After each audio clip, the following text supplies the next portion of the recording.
کدھر ہے بیویوں کے لیے کوئی کیا ہم نے انتظام ان کی اصلاح کا؟ ہم تو پھر بھی کہیں نہ کہیں سن لیتے ہیں کہ جمعے پہ چلے جائیں گے، کوئی کان میں شاید کوئی چیز پڑ جائے گی تو کچھ نہ کچھ سیکھ لیں گے۔ بیویوں کے لیے ہم نے کیا کیا؟ ہماری ذمہ داری ہے نا، ذمہ داری ہے۔ میں جب اللہ کے نام پہ کسی سے شادی کر کے لایا ہوں تو میری ذمہ داری ہے اس عورت کو جس کو میں اللہ کے نام پہ لایا ہوں کہ اس کی اصلاح کا بندوبست کروں۔ میری ذمہ داری ہے بحیثیت شوہر۔ اور ایسے شوہر ہیں کہ اپنی ذمہ داریاں بھی، وہ ذمہ داری بھی نہیں پوری کرتے، باقی جو ذمہ داری ہے کمانے کی وہ بھی اتار کے پھینک دیتے۔ بیویوں کہتے تم بھی کماؤ، نہیں کماتی ناراض ہوتے ہیں، چلو مل کے ڈالر کماتے ہیں۔ سبحان اللہ۔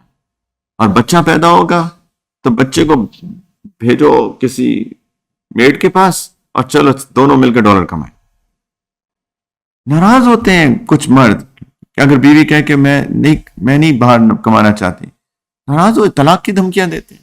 ایسے بھی ہیں، کیسی تو بے غیرتی ہے مرد کی کہ عورت کو کہے کہ جاؤ جا کے بازار میں جو ہے اپنے آپ کو بے عزت کرواؤ اور لوگوں کے باتیں سنو کڑوی کسیلی اور لوگوں کی بری بری نظریں اپنے اوپر ڈلواؤ اور کما کے لاؤ۔ یہ کیسے مرد، کیسی مردانگی ہے؟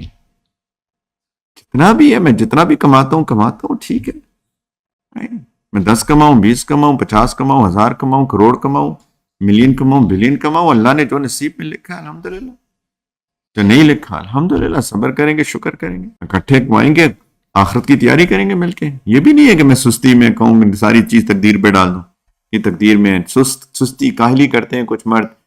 محنت کریں، کمائیں، اور پھر تقدیر جتنی اللہ نے رزق لکھا ہے اتنا آئے گا انشاءاللہ، خوشی خوشی رہیں گے گھر کے اندر۔ 10 آئے گا 10 میں رہیں گے، ملین بلین آئے گا ملین بلین میں رہیں گے انشاءاللہ تعالی۔